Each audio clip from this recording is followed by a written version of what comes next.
ലല്ലുബി അല്ലെങ്കിൽ ഫസ്മിന, മെഹനാസ്, സഫ, നിങ്ങൾക്ക് എല്ലാവർക്കും അവിഹിതം ഉണ്ടെന്നാണ്. അവരിൽ ആരാണ് കൂടുതൽ ബോറന്ന് കണ്ടുപിടിക്കാനുള്ള ശ്രമത്തില്ല.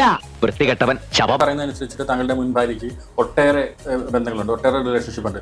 ഞാൻ വളരെ രഹസ്യമായിട്ട് വെച്ചിരുന്ന കാര്യം നിന്നോട് ആരും ഇത്രയും കാലം ഞാൻ ഇതെല്ലാം മറച്ചു വെച്ചു. ഇനി ഞാൻ ഇതെല്ലാവരോടും പറയാൻ തന്നെ പോവാ. ഒരു ജിമ്മിലെ ട്രെയിനർ ആയിട്ടുള്ള ഒരു പയ്യനായിട്ട് അവിഹിതണ്ടായിട്ടാണ് ഞാൻ പൊക്കിയത്. ഞാൻ ലൈവ് ഇട്ടിട്ടൊക്കെ ഇത് വന്ന് പറഞ്ഞു, ആരും വിശ്വസിക്കാൻ വന്നില്ല. നിന്റെ കയ്യിലിരിപ്പതായിരുന്നല്ലോ. ഇവൻ പറയുന്നത് വിശ്വസിക്കരുത്. ഇവൻ ഭക്ഷണം കഴിക്കാനും കള്ളം പറയാനും മാത്രമാണ് വാ തുറക്കുന്നത്. ഈ തെളിവ് എങ്കിലും കണ്ടിട്ട് ആൾക്കാർക്ക് മനസ്സിലാവും, എന്തെങ്കിലും തരത്തിൽ സത്യം ഉണ്ട് എന്ന് ആൾക്കാർക്ക് മനസ്സിലാവും. ഇതൊക്കെ നിന്നോട് പറഞ്ഞിട്ട് എന്തിനാണ്? എല്ലാം നോം തന്നെ മുന്നിൽ നിന്ന് തീർപ്പാക്കി തരാം. ഇത്താത്ത ഇപ്പൊ അടുത്ത് മിനിയാന്ന് പോസ്റ്റ് ചെയ്ത വീഡിയോ ആണ് ഞാൻ ഇപ്പൊ കാണിക്കാൻ പോണത്. എല്ലാരും വിളിച്ചു. എവിടെ പോണു? തൊണ്ട വെള്ളം വെള്ളം കുടിക്കും. ഈ പട്ടിയുടെ മോന്ത കണ്ടിട്ട് പോയാൽ മതി. ജാൻ ഗീവ് ദ ബെസ്റ്റ് സെക്സ് എഴുതിക്കണ്ടില്ലേ? എന്താ സംബന്ധം നിങ്ങൾ പറയുന്നത്? ഇയാളെ ഞാൻ അറിയ പോലും ഇല്ല. അവിഹിതം ഇപ്പൊ ഇതിൽ ഈ അവളുടെ ഡയറിയിലുള്ള സംഭവമാണ്. അത് കഴിഞ്ഞ ശേഷം ജവാൻ ആൻഡ് ജോയിന്റ് അടിച്ചു.